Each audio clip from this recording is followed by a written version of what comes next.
Hi, and welcome to another episode of Walleye Chronicles, where I get you guys off the street, bring in here, and we start talking about fishing. It could be any kind of fishing. So you want to appear on Walleye Chronicles, hit me up on my socials at Matt Snell or on TikTok at Smile and Fish. Today, I have a wonderful gentleman with me. He's a tournament angler. He is a guide, and he's on his way to the 2024 World Walleye Champion, Tom Sieburg. How you doing today, Tom? Good. How about yourself, bud? Wonderful, wonderful. So you do everything. Yeah, it's fishing and hunting is my blood, I guess. So if it's got to do with those two things, I'm pretty well involved in it. And over the last probably 6 years, it's been pretty heavily on the fishing part. So what came first, the fishing or the guiding or the tournament? The fishing for sure. I kind of started when I was, from what pictures show and from what my parents told me, I was about 2 years old in the Lund boat when we would go up to Minnesota.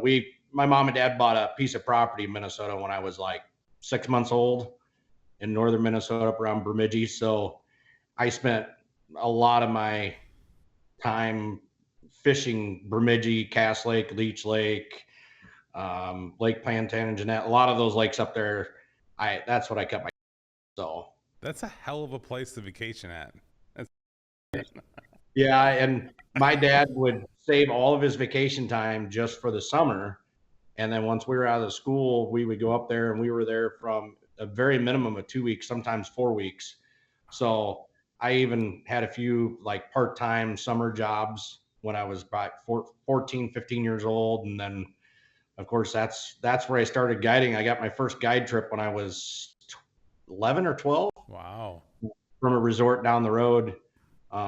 And that was kind of how, I don't know, the light bulb came on that, you can, make money by fishing, So where'd you grow up then? So I grew up in Council Bluffs, Iowa. I currently live in Utan, Nebraska, which is west of Omaha, about 45, 50 minutes from Omaha, Nebraska. And I kind of have to chuckle when, people that know me or follow me on social media always make the joke of, do you even have a home? Because I do a lot of traveling. Tom's Guide Service, we guide in Nebraska, Iowa, South Dakota, Minnesota. So I spent a lot of time, 2 to 3 week chunks, either in Western Nebraska on Lake McConaughey for early spring for trophy walleye trips, or Lake Oahe, Webster, South Dakota area. It just kind of depends on the time of year and what bite's kind of starting to heat up or it's going to be the best for my clients. So you got a lot of time behind the windshield. Yeah, I think I got 47,000 miles in my truck this year. Yeah, if y'all can do the gas mileage on that and the price in gases, that's a hefty bill. Yeah, but the nice thing is what I found when I kind of started doing the whole guide thing full time, I think it's going on almost 6 years, is that I wanted to offer people the ability to fish the best possible bite. And in order to do that almost anywhere, you got to be mobile. You can't, no matter how good of a lake you're on, whether it's Lake the Woods, I mean, there's plenty of guys that operate on all these bodies of water, but there's always times where that bite fades, right? So with me, I can kind of cherry pick what areas are going on. And I'm very grateful. I have a lot of people that I'm friends with and network with, and I'll get a phone call that's like, hey, we just noticed, the bait fish are moving into this area, so that bite's coming, Tom. I'm like, great. So I'll make a post and be like, hey, we got a 2-week block, guide trips at this location. When it fills, it fills. So I 2 weeks there, and when it's done, I go home for a week, 2 weeks, and then I make another post. Hey, we're going to be on this location for a couple weeks. So some of my clients that I've had for quite a few years, they'll fish, McConaughey, Oahe, Sharp, Bitter, Wabe, Cass Lake.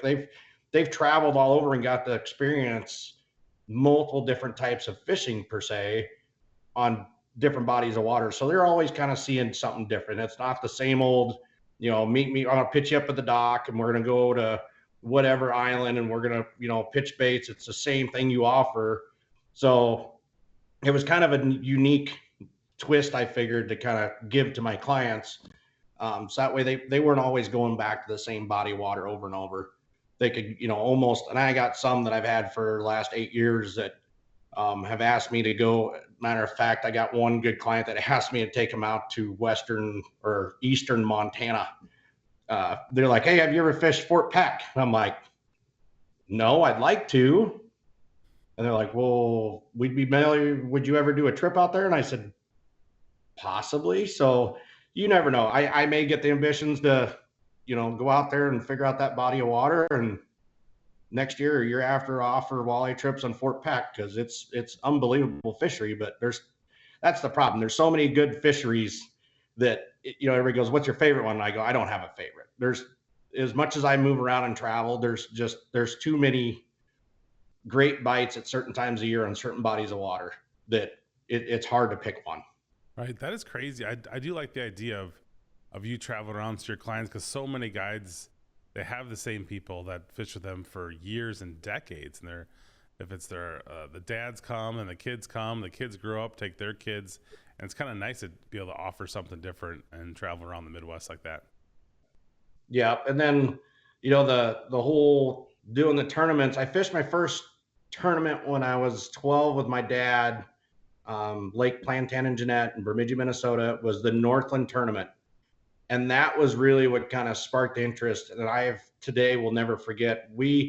Mind you, this is, I'm 47. So, this was a long time ago. This wasn't just a few years ago. It was a Lund boat, bench seats. We had a 9.9 on it. We had what color? Red. Well, red. That was the only color they had, for the most part. But I remember seeing the Linders and Babe Winkleman in a tiller that had splash guards and paper graphs, and was blown away, because we had a flasher, and it was, back in the days that you mark something, you threw a buoy over your shoulder. And we came in with 2 fish, and the tournament director wasn't going to weigh them. And Al Linder, and I haven't been able to meet him in person, unfortunately, to tell him this, said, "Nope, you will weigh that boy's fish." And that memory has never faded out of my mind. That here was a guy that, was the height of the Linder family and walleye fishing. And that's, Northland Tackle's right there in Bemidji. Right. And so that's why that tournament was so popular, because that was kind of like their showcasing. And for him to say, "No, you're going to weigh his fish." And honestly, I think it was like 6 pounds. Like, we didn't have much. And I remember seeing some of these guys having, like 28s and 29s, and it's like, wow, how'd they do that? And it's fast forward today, and it just kind of mind blowing where we're at now. And I think of, how blown away I was at a boat that maybe at the height cost, let's say 20,000. And look at boats now, guys are, you can spend $150,000 on a rig, and that's just how it is. So that transpired to currently I fished the NWT as a co-angler for a couple of years, learned a little bit of things here and there, met some really great people, and did the MWC with Curtis McCormick, friend of mine out from Western Nebraska. We thought we'd give it a try. We fished 3 events as a hope of maybe making for this, at the time it was a championship. That's all, Yep. we finished. We were always like 2 places out of cashing a check. Like, we would catch the bigs, but no unders. That was kind of our curse. Like, we could never get everything to fall in. And Cass Lake finished. It was the last one we fished. And all of a sudden, about 2 or 3 weeks later, I get a text from a friend of mine going, "Congrats, you made it to qualify for the World Championship." And I said, "Really?" So I called Curtis and I go, "Hey, we actually made it." And he goes, "Nuh-uh, look it up." So we were kind of excited about that. And then we kind of didn't pay attention where it was, and it was Lake Sharp. And I call him, I go, "You ever fish Lake Sharp?" He goes, when I was like 8. And I go, "Well, I've never fished it." So it was a rough pre-fish, rough conditions with high wind. Day 1, we were sitting in 15th, and day 2, we went out. Went to the same spot as day one, and we're just getting 16-inch fish. And Curtis and I were like, we just reeled in and we started taking off. We're going to head south, and Curtis pulls it back in neutral and he goes, "What do you want to do?" And I said, "Anything but here. Like, let's just anything but here. We can't do this again." So he goes, "Well, let's go check back up in the spill basin." I said, "Okay." So we ran north, went into the spill basin, made a pass with our 2D, and lo and behold, there's some lake herring or some sort of bait fish that was suspended. I think it was like 70 feet of water, and they were like 35 feet down, and you could see the iconic walleye arch, the great big hook. And we both look at each other, and instantly he shut off the big motor, turned on dropped the trolling motor. I turned on the kicker motor. We grabbed lead cord and started pulling cranks. And first fish hook up, broke off. And we kind of did that whole lie to each other that it wasn't a walleye, that it was a catfish. You've been there when it's a big fish and it comes off. You're like, "Oh, it wasn't a walleye anyway. It was a junk fish." Second fish was like a 28. Wow. And we're high-fiving, screaming. And we got another, I think the next pass was a 26. And we're like, "Man, we need one more fish." And it's an under. So we ran back south where we're catching the small ones, got it under, went in, and we actually waited until everybody else weighed. And then we were kind of listening and watching on our phones, the leaderboard, and we're like, "Did we just get into first place?" We're like, "There's no way." And of course, we go away, and they're like, "New leaders for day two." So we went from 15th to first. Wow.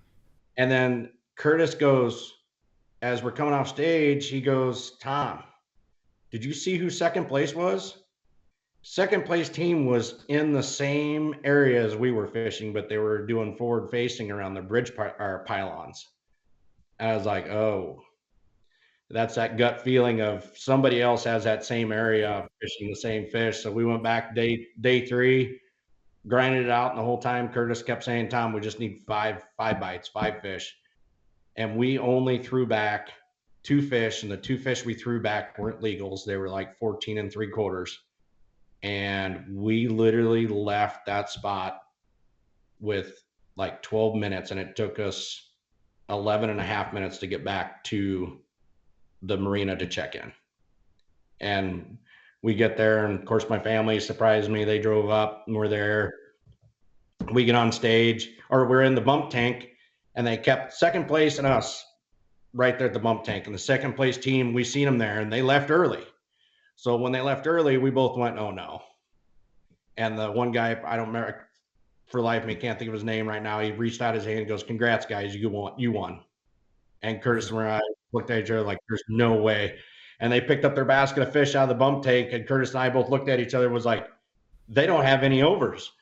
We actually got one. So it was a great deal. My family came up, and so that just kind of was a height that, to fish the MWC your first year and to qualify and then win the world championship, and to be from Nebraska, because I think a lot of times people hear Nebraska and go, "Well, what do you know about walleye?" And we do have a lot of walleye in our lakes. They're just not as popular. Yep. We got a lot of panfish, and the walleye we do have are scarce to find because we have flooded timber or mud bottom lakes. So it's not ideal. Nope. So that was kind of nice to be in South Dakota, beat out a lot of the hometown boys in South Dakota when you're from Nebraska. So, and then, I fished quite a few events this year, MWC with a different partner, got second on Bitter Lake. I guide there in the ice season, beat out all the local guides. So that was a good moment for me, kind of to show clientele and prospective people, "Hey, I know what I'm doing, even if I'm from Nebraska." So I enjoy the chaos. Because tournament fishing is kind of a chaotic sport. It's got a lot of emotions, a lot of time and stress, but I actually enjoy putting myself in that situation to try to figure out and adapt super quick. So you kind of get that from guiding, trying to get people on the spot and stuff like that? Is that kind of a thing that you can kind of pull from there? Yeah. The biggest difference is people say, "Well, it's got to be," I've had some friends, guiding in tournaments, probably about the same thing. And I said, "Yeah, the stress somewhat, but you're realistically for a tournament, you only need 5 fish." Yeah. you're not looking to catch 50, you're looking for 5. So that is a big difference.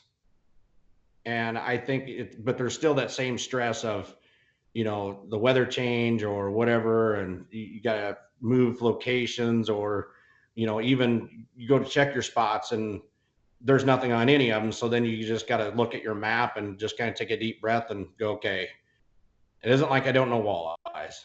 They like, different structures. So I go, and then you just start kind of driving and scanning and putting, if anything else, put down the live scope on the front and start driving around looking and try to find something. So it's kind of hand in hand. I get way more stressed out for tournaments than I do guiding.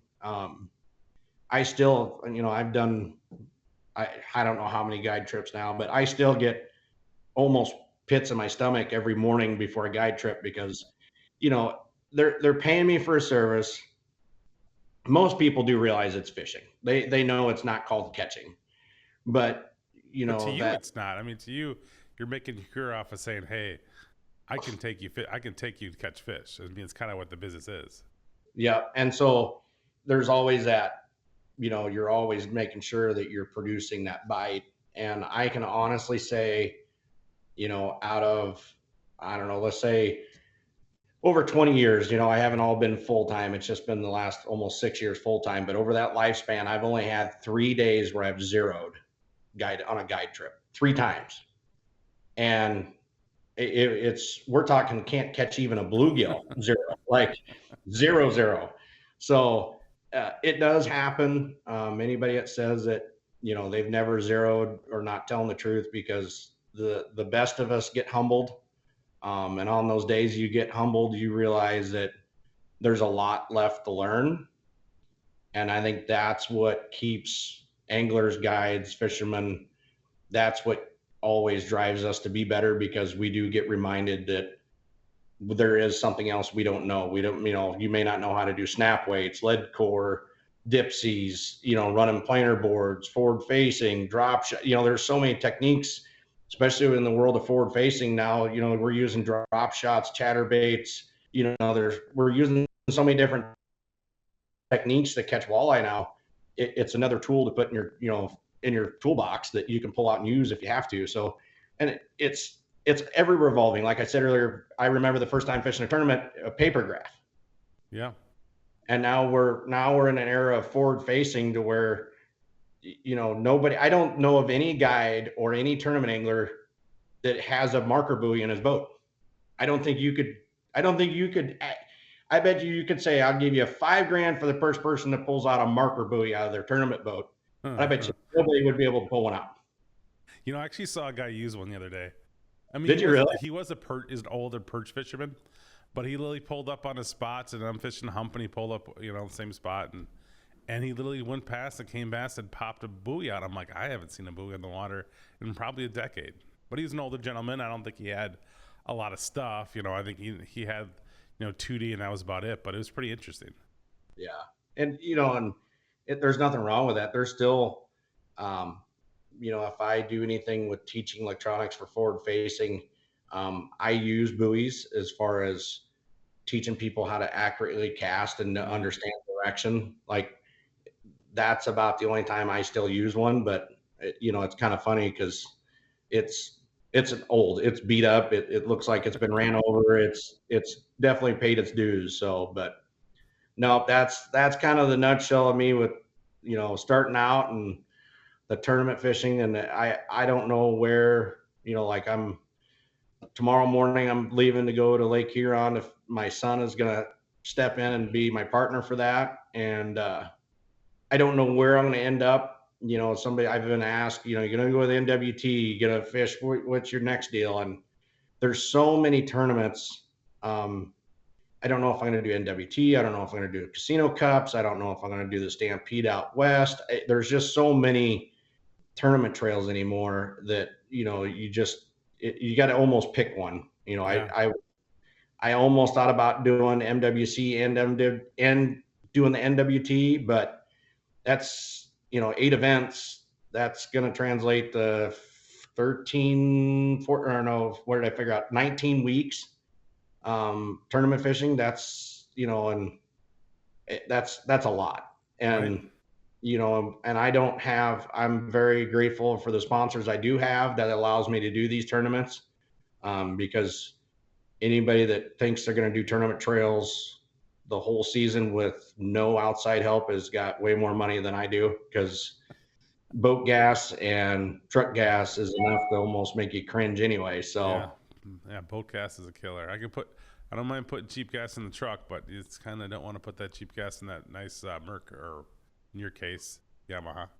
yeah, no, I don't skimp on that. And it's, you know, I guess if I'm blessed enough to where something happens to where I get enough sponsorship money to where I can fish both, yeah, I may go do both. But um, I got to concentrate kind of also on my guide business and making the money that's my livelihood. So, and unfortunately, you know, you don't win every tournament.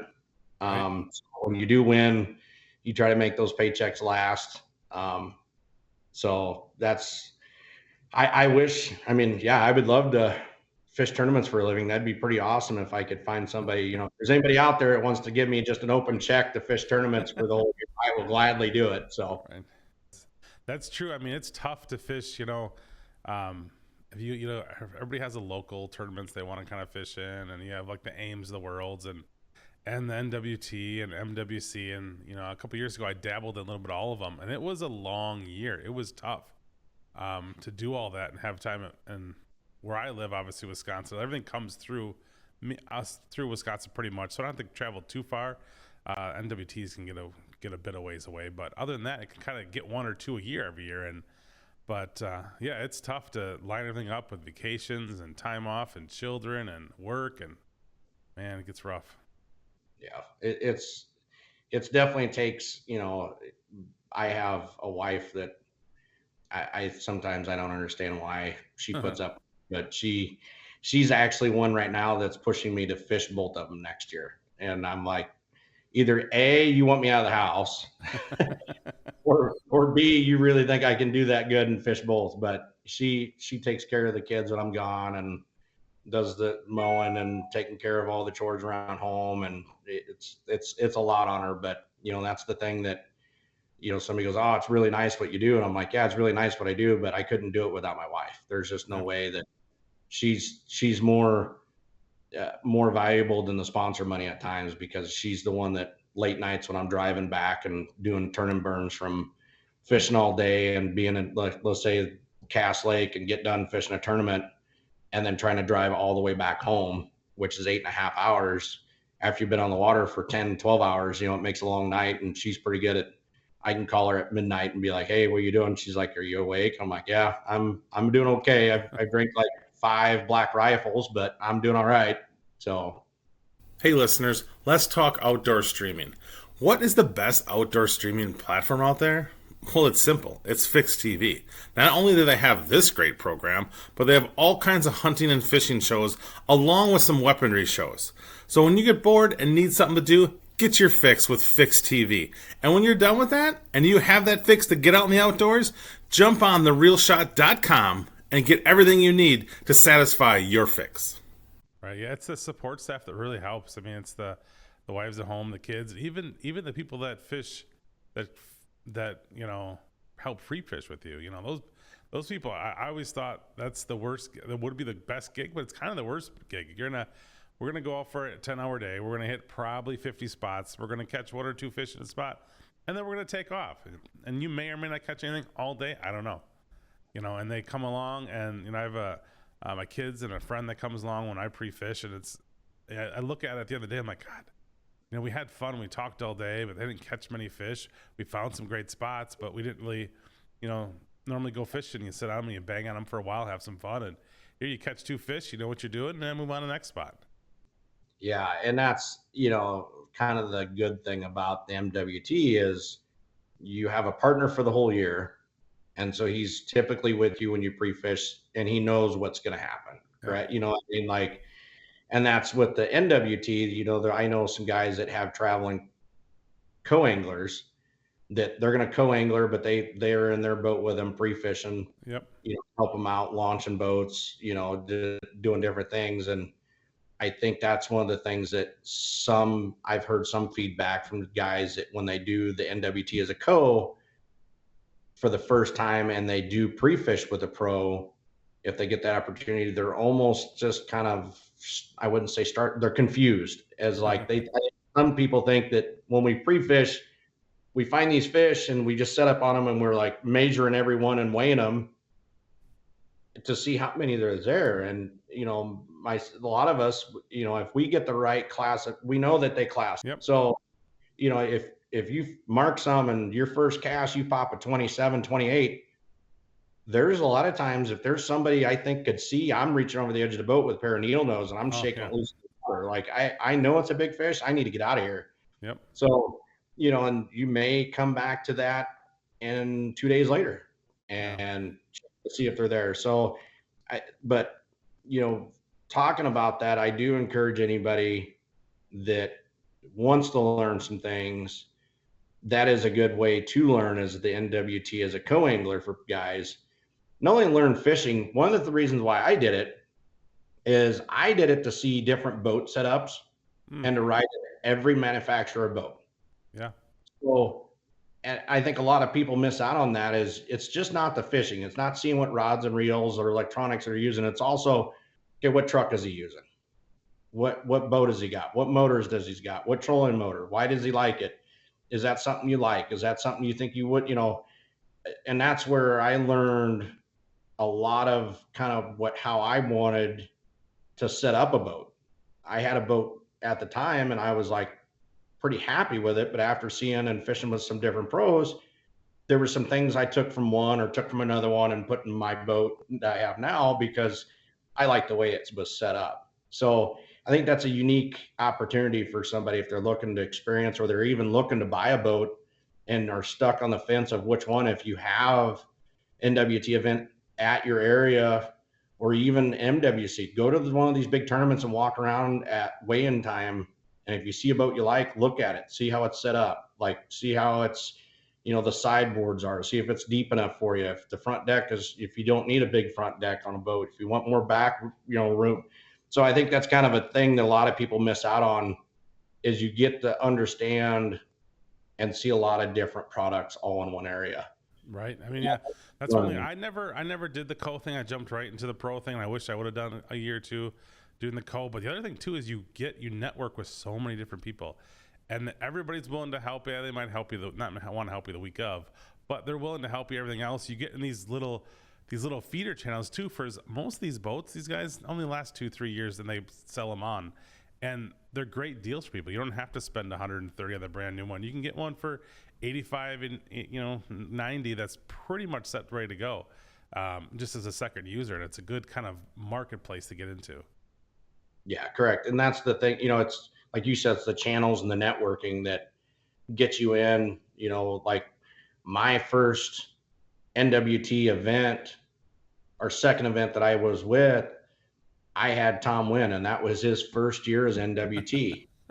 And since then, Tom Wynn and I have become pretty good friends, and it's been really cool to see his journey and everything else, and like him launching his Tom Wynn University and everything else with forward facing. But it gave me that network because I had forward facing, but I wasn't quite as efficient as he was. So it was nice to have that contact where I could pick up a phone and call him and go, hey, this is going on. I can't understand it. I've changed this. What did I do? Or it's, and there's so many of them that I've met that, I fished a lake. When I was up in your neck of the woods, I had a couple NWT pros that called me and were like, hey, you fished an event? Yep. All right. I would check here, here, and here, so it does give you that networking port by fishing as a co-angler and making those relationships. And I still got, I think 5 of them that we talk on probably a weekly basis. So it's very good. So going back to did you know Tom before you got in the boat that day?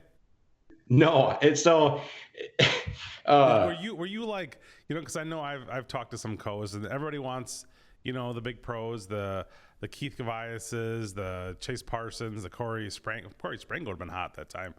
And you get in the boat, go, damn, man, I really wanted Corey Sprangel. I wanted this person, that person. So I've never told this story on any kind of podcast or anything. So this will be kind of comical. So my wife sends me, she asked me who I draw, because the night before, you know who you draw. Yep. And so I said, Tom Wynn. And she's like, who's that? And I'm like, I have no idea. I said, he seems really nice. I said, we'll just see what happens. She sends me a text, honest to God, 10 minutes later, and says, he's a nail technician. And I went, what? Like, what am I getting into here?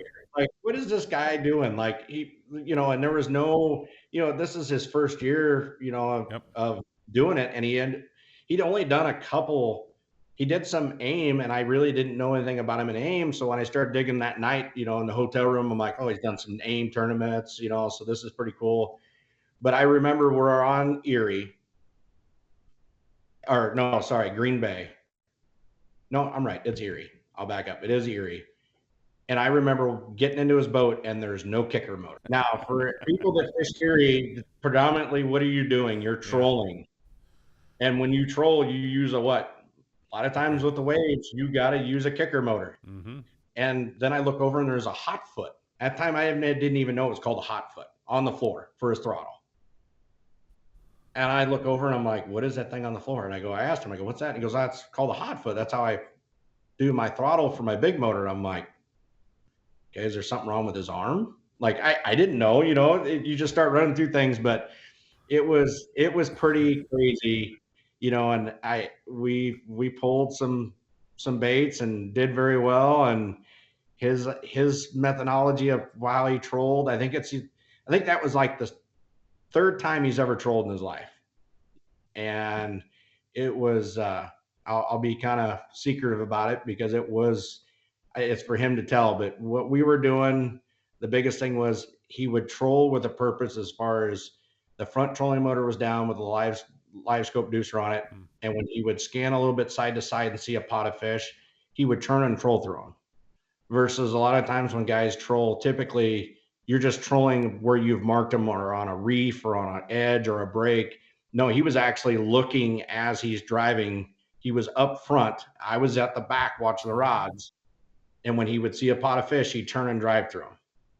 So it was very, very different. But it was comical to think of, just how his boat set up and who he was. And now if people, draw Tom Wynn, yes, I got Tom Wynn, win the lottery. It's yeah. So it's really nice to see people evolve. And that just shows how the sport is. It's always evolving. There's so much new tech, even as far as batteries. Lithium batteries have gotten to be where they're so popular now that it's hard to not find a boat that doesn't have lithium batteries in it. Or 3 to 4 12-inch screens is not, there's a lot of people that have. That's pretty standard now, really. Yeah. So it is crazy on how much everything's evolved. So right. I remember, like 4 years ago, I had one of my boats I had to go set the lithiums up for the boat shop, because they hadn't had any lithiums yet. And I'm like, man, you guys got to get on it here, because you're going to have nothing but lithiums for here on out. Yep. So going back, going forward, what forward-facing sonar are you on the front all day long? Are you do a little bit of trolling too as well? So what are you looking for when you first go, when you leave town and you're thinking of what you're doing? Is trolling even in your mind? I'm going to utilize the trolling motor with forward facing, just because I don't know the body of water. So, and I'll drive around, do a lot of scanning, side scan 2D, and drive around that way. And if I, mark something or see a brake line or see something on side scan, drop a waypoint. And then I'll really do kind of my fine tuning of that area with the live scope. And I, probably pitch a couple jigs and just kind of see what's there. But, I'm not a forward facing tournament angler. I do trolling and forward facing both. Even when I troll, I use my forward facing sonar. I have a Bruce City pole set up on the side of my boat.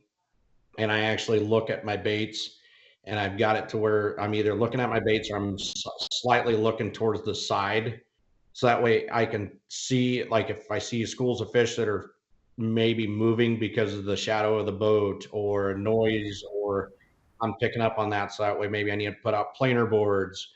Um, for me, on especially Huron, it's going to be really difficult for me to say I'm only going to do forward facing and that's it, because that is not my number one. That's not my ace. Like I'm pretty efficient at it, but you cover so much ground trolling and having baits in the water as you do it. I can cover a lot of ground on that front trolling motor, 2.5, 3 mile an hour and scan left to right. But as I'm doing that, there's no baits in the water versus I can, on a new body of water, I'll troll not even knowing. There's a lot of times I'll put crankbaits down and burn them at 2.5, almost 3 mile an hour and just try to get reactionary bites, just a graph as I'm going. And then a lot of times I'll find spots that I'll come back and work real extensively with forward facing. I'm still getting more and more confidence with just doing forward facing scouting and fishing it. I think it's kind of, as long as I've been fishing, it's real hard for me not to utilize my side imaging and 2D. Like I have not been able to just eliminate that. And I think until I get to a point where I have that 100% confidence to do just forward facing for scouting, then I would do more of it. But I still rely on my side imaging and 2D and but I think I think there's something that's to be said about having all of it with you, because it gives you options. Like if it's super rough, like if we get some real high wind days, being on the front of that boat, that's tough. Props to Tom Wynn and Springle and some of these guys, and Eric McCoy and some of these sticks that can stand up there and accurately manipulate that trolling motor and cast at the same time when you're almost being thrown 2 to 3 foot at a time. Yeah. Pretty darn good. And to me, if it gets that rough and I know I can cover 3 more miles by just pulling cranks, and maybe it's 50% less fish, right? But I've gotten 3 more miles. So that means I've gotten that 50%, but I went over 80 more fish than they do because I've covered more ground. So I still kind of rely on that factor. There will be no tricks in the bag that I don't use. Dipsies, torpedoes, you name it.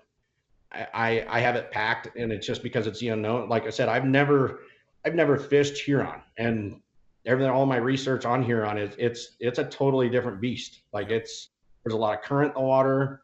A lot of fish move with the water temps. So I think it's going to be one of those deals.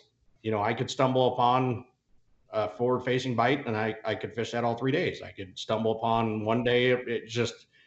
I don't ever go, this is all I'm doing. Just because I think by doing that, you can run into a predicament that you are going to wish that you had that other technique or that other to fall back on. Like if the motor would break, I can still troll. I have my kicker. The kicker motor goes out and I can't troll because of high wind, then okay, I'm forward facing up on the front deck. Like that's why I kind of just have everything encompassed into my boat, because I think it gives me option A, B, and C in case of A fails, B fails, I have C. I gotcha. That's a lot of extra stuff to learn and set up for, though. Yeah, I make the joke, it's a good thing that yard craft, once you take the rod tubes out, you can put a lot of rods in that. I saw that in you posted a picture the other day.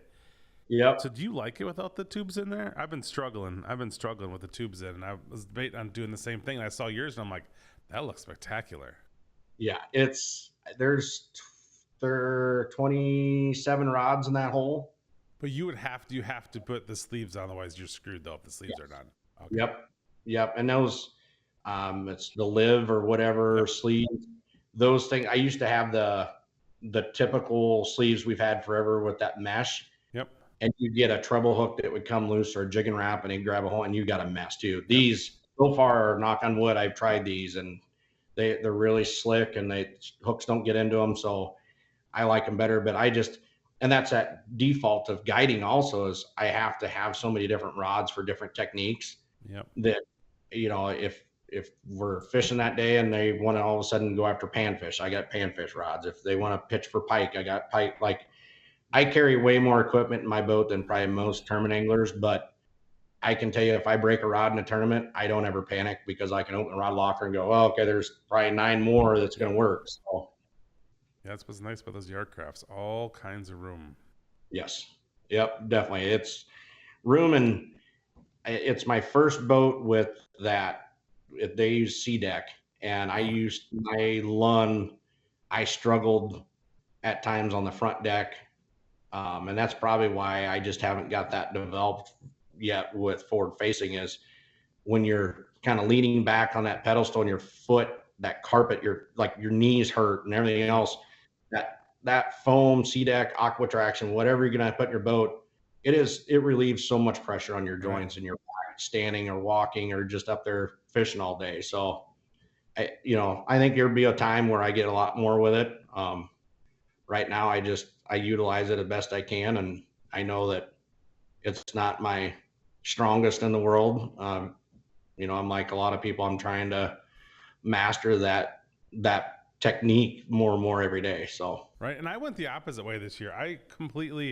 Me and my tournament angler, we decided that we weren't going to troll, and we put them away in early June, and never brought them out again. The trolling rods, it is. And we cashed more checks. They were smaller. They were considerably smaller, but we seemed to be in the top 20 more often. And we both grew up pulling hand, and I'm like, I don't know, why are we getting chased into this have to troll all the time? And we both forward face sonar, and at some point I'm like, we just have to do it. We just have to spend the year. And we weren't doing anything crazy. It was all aim and local stuff.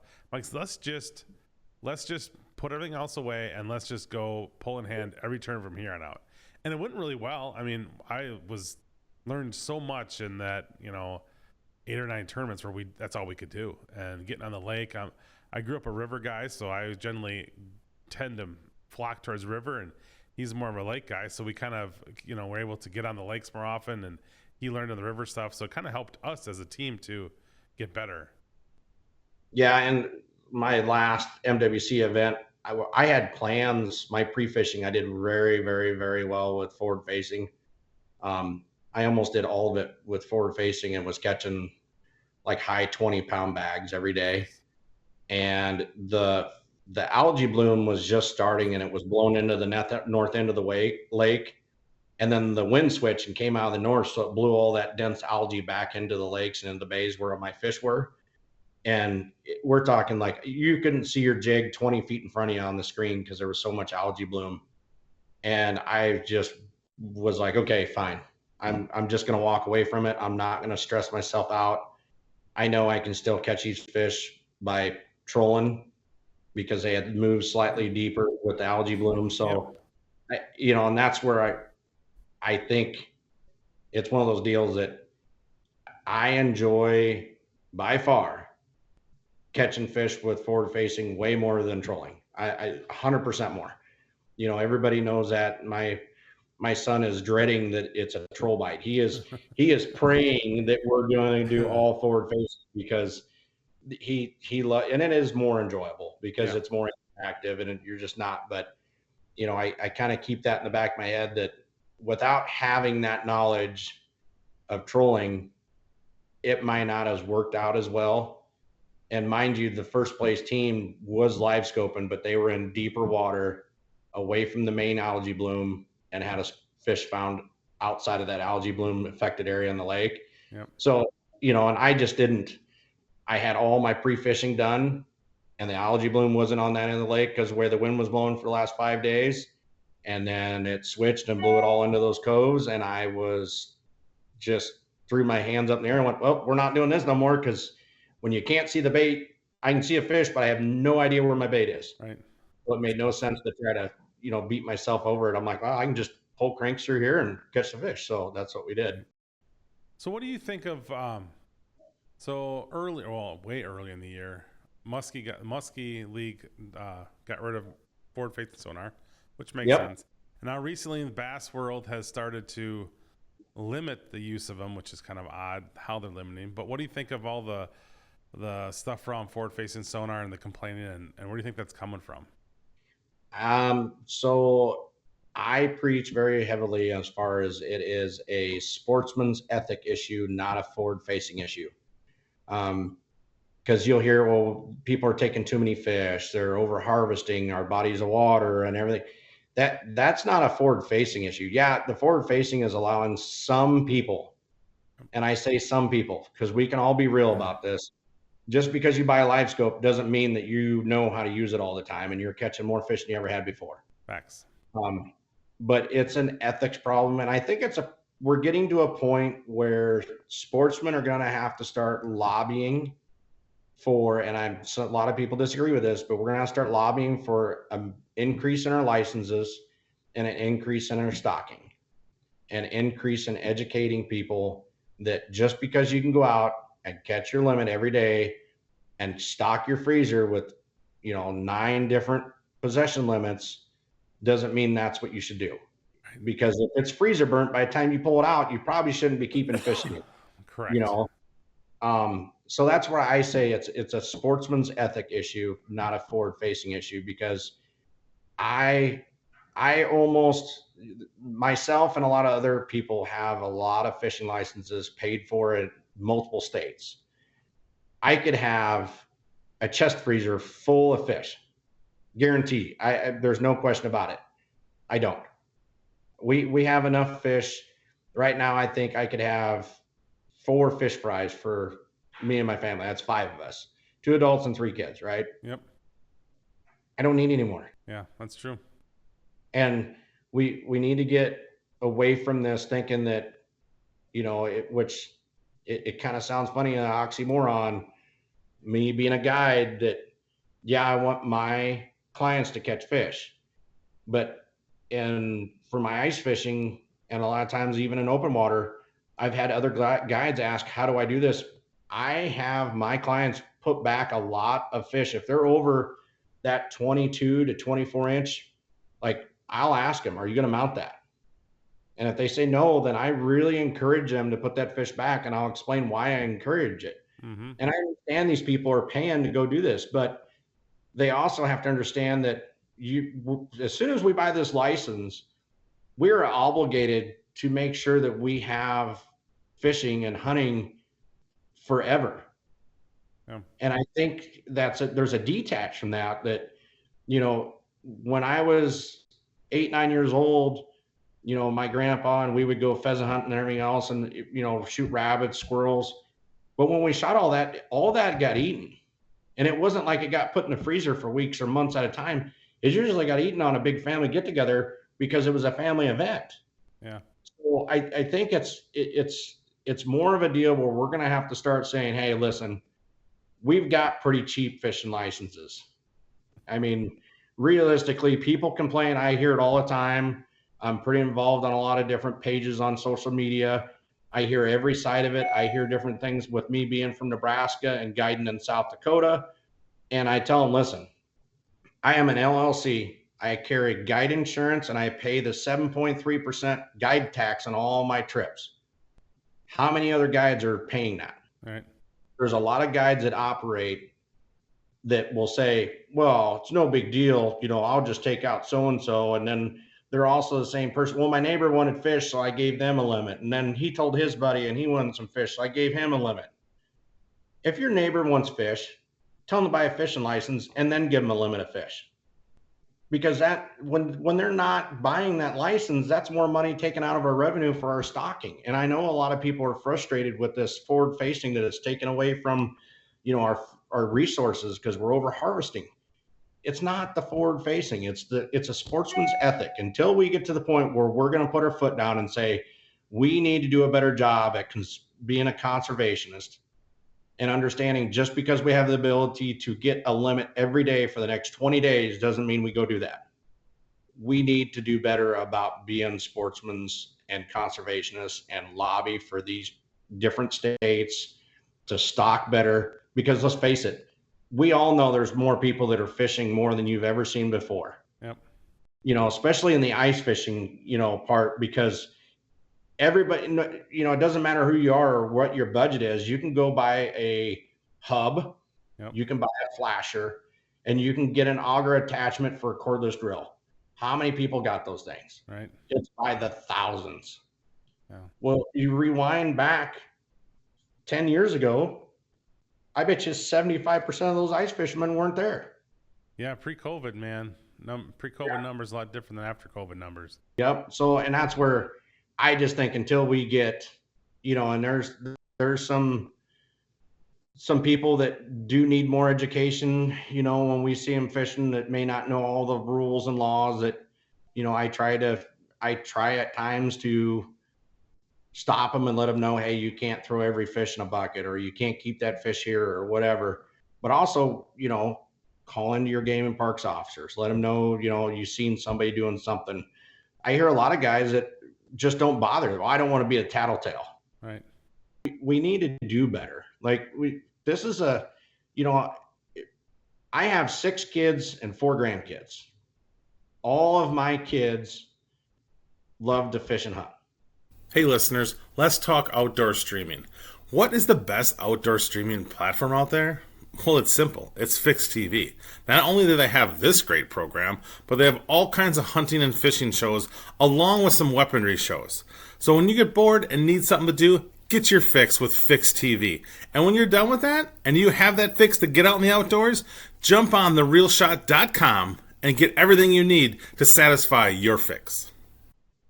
My grandkids are going to be the same way. I want my grandkids and my great grandkids and so on and so forth to be able to go to Cass Lake, go to wherever and catch these fish that I'm catching. And it's sad that we want to blame a technology instead of just saying maybe the fisheries are not doing their job. Well, why aren't they doing enough work on their end? Is it because they don't have the funding? It's because of fishing license, if they've only raised them $5 in the last 15, 20 years or whatever it is. Right. We can't use excuses for what we're seeing. And it's aggravating because, I get blasted all the time, for being a non-resident guide, you shouldn't be allowed to do it. I've promoted for South Dakota to have a guide license, and everybody's like, you do it? I'm like, yes, I do. Because then that's more money that goes back into the system that hopefully can stock what we need stocked. Oh. It isn't like a sportsman's do not spend money.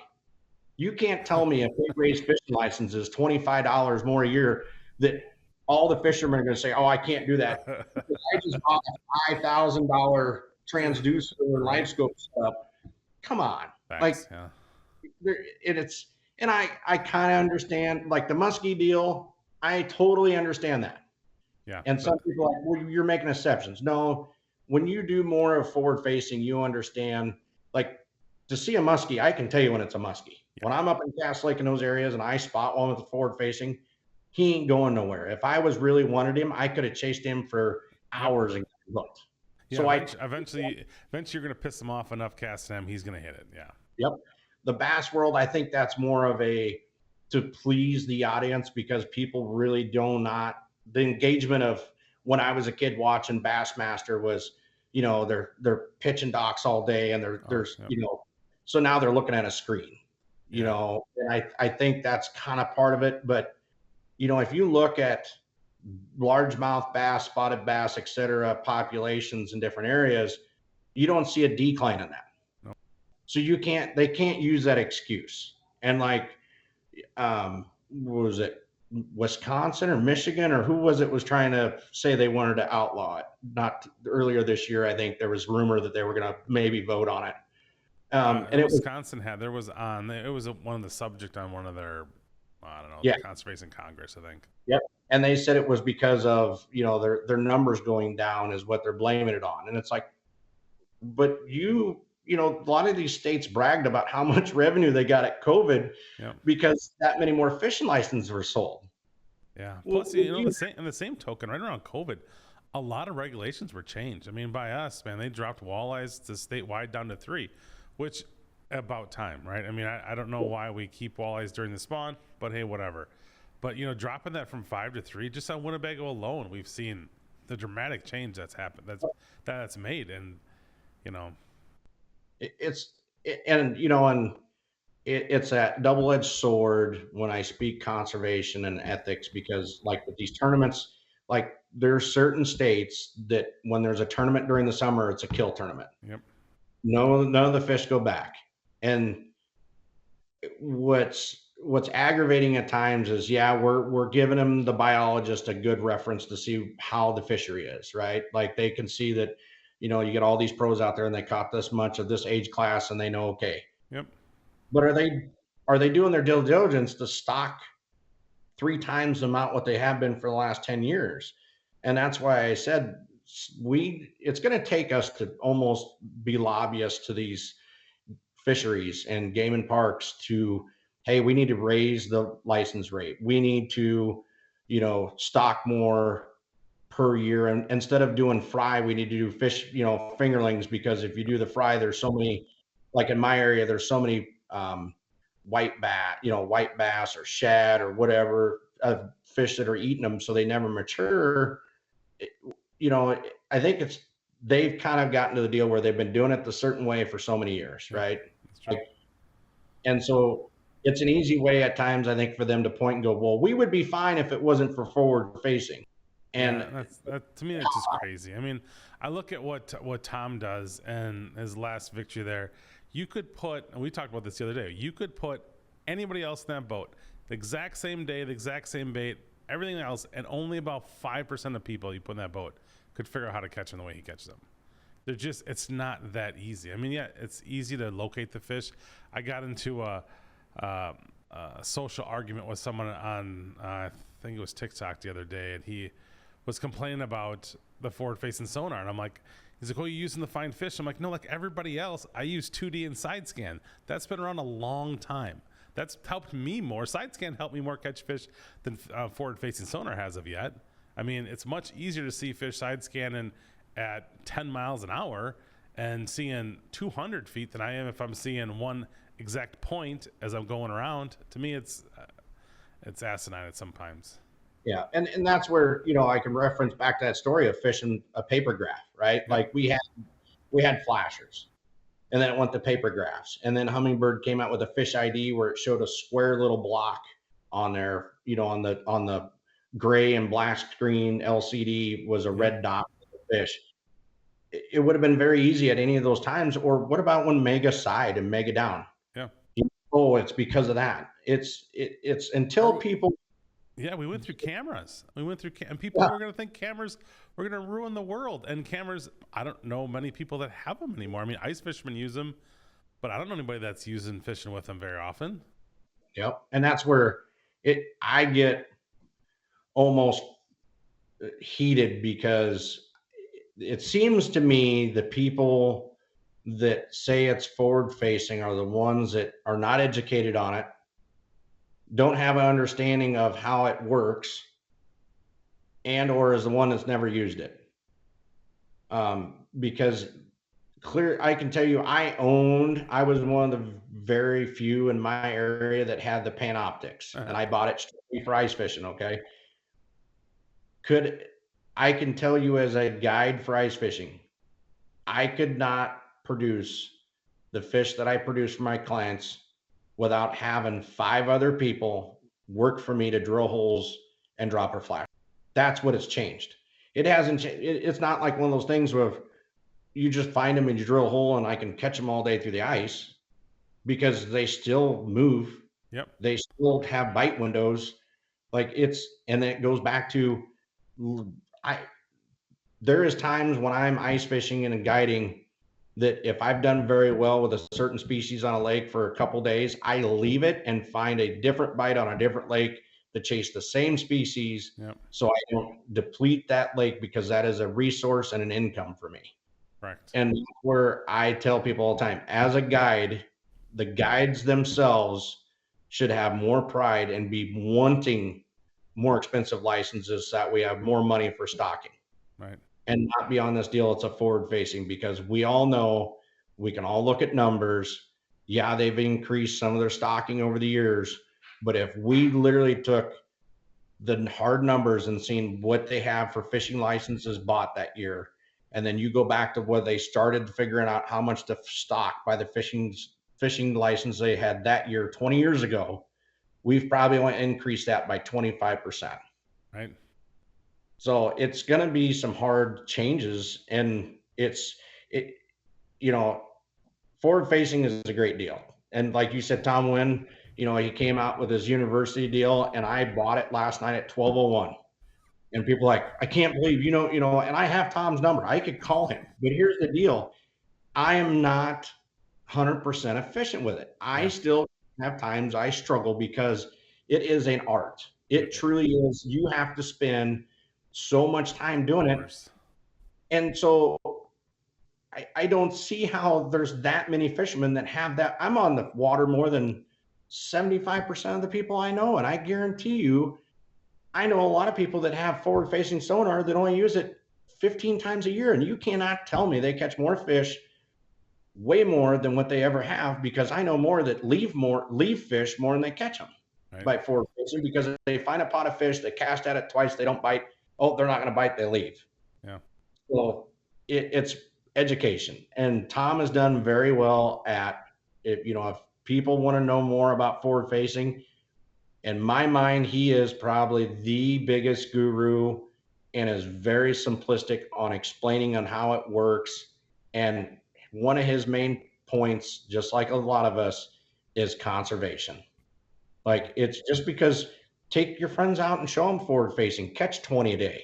But when you get them, get a picture and put it back in the water. Like, that's what we need to make this wokeness stop. We need a national day of forward fishing sonar. So find your friends that don't have forward facing sonar and take them out, put them in the front of the boat and said, have at it. Go slaughter the fish for the next 8 hours and see what happens. Yeah. Or 2 days. Give them 2 days, because you're right. It's not that, and that's where I still say it. Until we get to a point where we're gonna stand together and lobby to our states and say, we need more stocking, we need to change our possession limits, we need to, implement a different size for what we, to keep, or whatever it may be per state. Because I fish enough states, trust me, every state is so different. Like South Dakota has a deal where residents don't have a possession limit. I think that's wrong. I think for someone to tell me that a non-resident and a guide takes out more fish than a resident that doesn't have a possession limit, just not thinking right. Like, and there's plenty of other places that have weird laws that we always scratch our head about. Like, that makes no sense.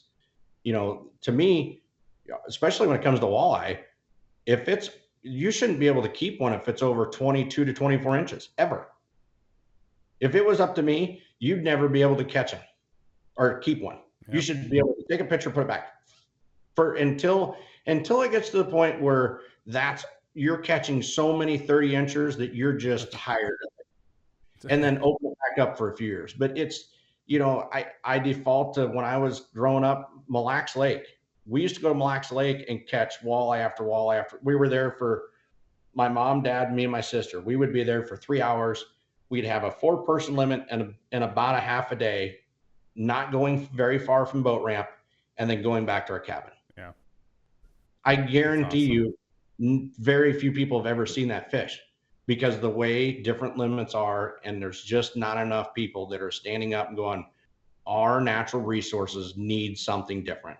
Right. Instead of going, oh, it's the forward facing sonars, what's taking all my fish away. No, it's not. There's so many more fishermen today than there was before COVID, and it's getting more and more popular. It's a trending deal. Like, it's trendy. Yep. To a sense, which is great for the industry. For people like myself, it's, it's great, but you got to stock more. Yeah. And when you stock more now, you're not going to see those effects for 5 years. Yeah, the rules and regulations have to reflect the population of the people fishing as well as the population of the fish that are there. Correct. So I'm going to move on. A quick move on here. What's your favorite type of fishing? I mean, what's your favorite lure? What's your favorite? If I had to tell you we're going out someplace, do you get to pick the lake? What are we doing? If I had to pick, and this is going to make a lot of people scratch their head, it would be probably, I'm going to say either Leech Lake or Cass Lake. And it's going to be probably a double 10 cowgirl or a Medusa, and we're catching muskie. Okay, fair enough.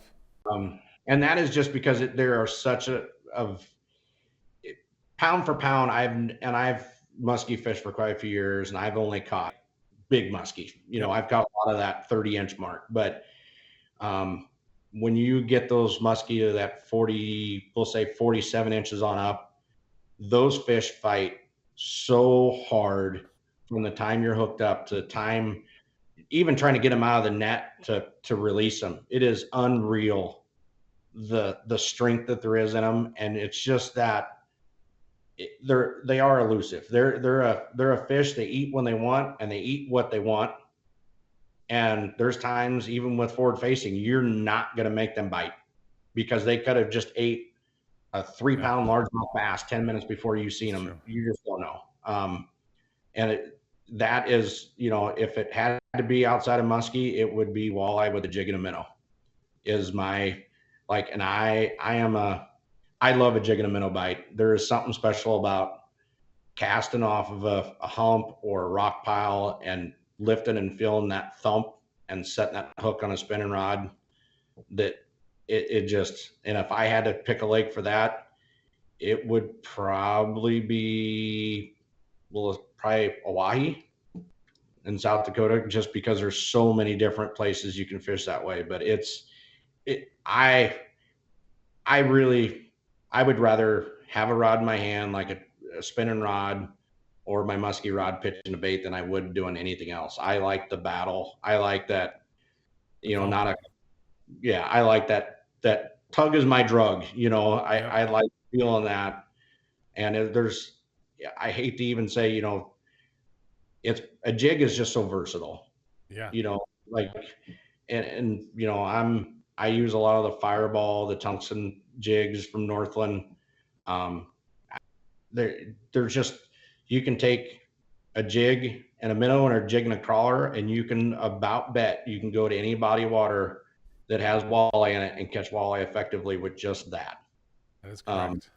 That's why it's, I have a small place in my heart for pulling crawler harnesses, because I still make all my own, just like I did as a kid with my dad. So, and my son Jacob, has learned how to tie them, and it's kind of a cool tradition, and pulling bottom bouncers. But that's like my younger girls that are 9, they're not so good at the casting.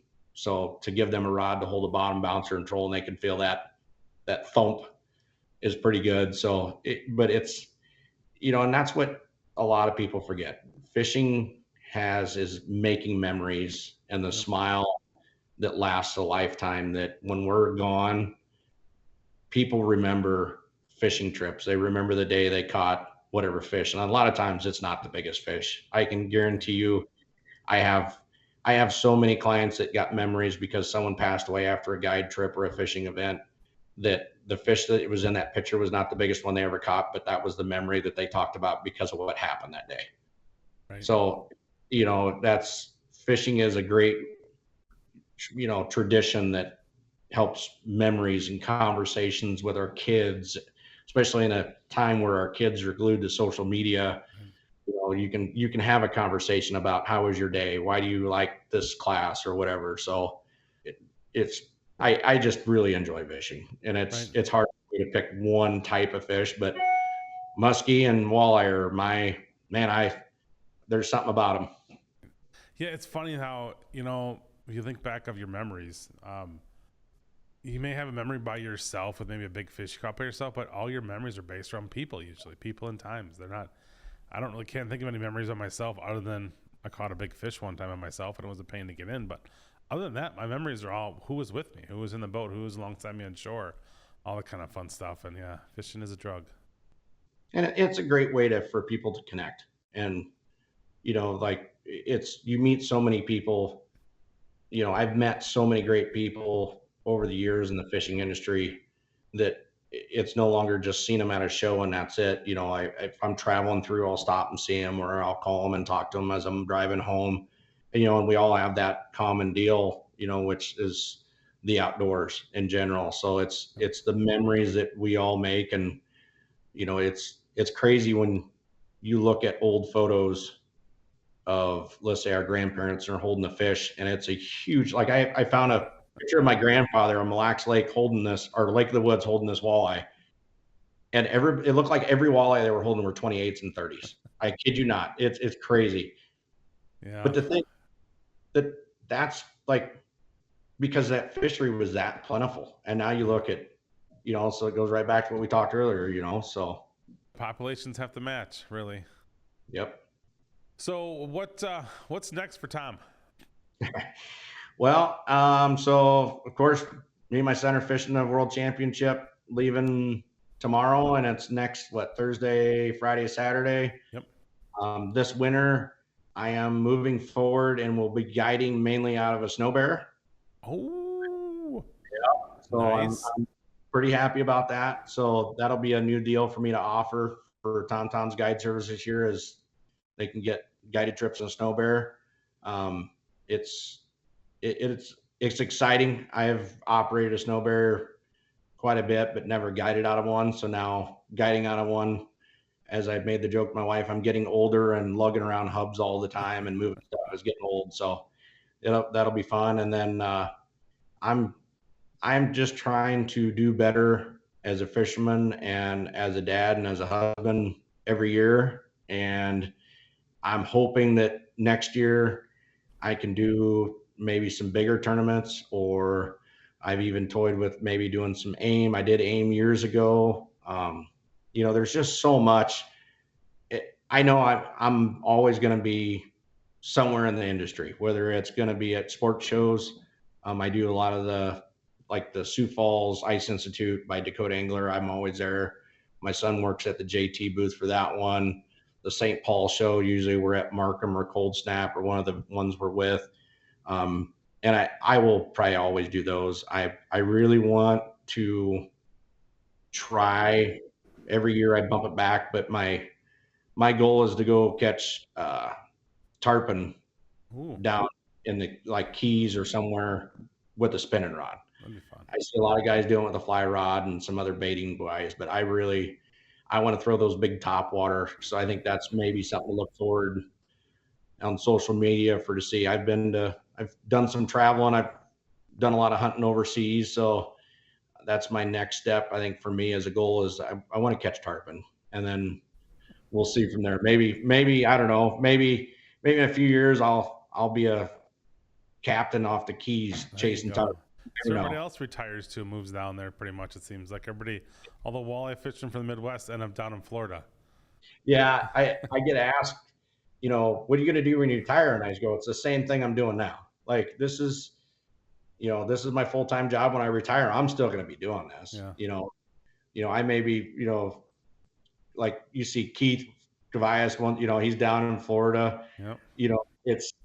Somebody goes, I can't believe he went down. I'm like, why wouldn't you? If you can go down there and fish. I mean, it beats the winters up here at times, Yeah, so Marianne Husky's down there. Ted Takasaki's down there now. It seems like everybody's. That's like that's like the golden road for retirement, is head down south. Yeah. It'll be the new joke of where do you find all the retired walleye anglers? Florida. Yeah. Oh, that's funny. Where can they find more about your guide service? Yep. So they can find me at, of course, www.tomtomsguideservice.com. They can find me on Facebook, Instagram, TikTok. It's all Tom Tom's Guide Service. And of course, anybody can always give me a call at 712-310-2569. And if I don't answer, I always return a phone call. But there's so many different ways, or they can always look at different podcasts like this deal from you and find me that way too. Awesome. Well, thanks for being on. It was a pleasure to have you on and talk some fishing with you. Yeah, it was great having me on, and I enjoyed very much. We covered some things and maybe got carried away on a few things, but I think it was all great information, and it was fun. You'll have to do this again sometime. Yes, we will. So if you're looking to be on an episode of Walleye Chronicles, hit me up on Smile and Fish, TikTok, or Matt Snell on Instagram. And remember, there's 2 things you can do every day to improve someone's life. 1, give them a smile, and 2, take them fishing. Thanks a lot.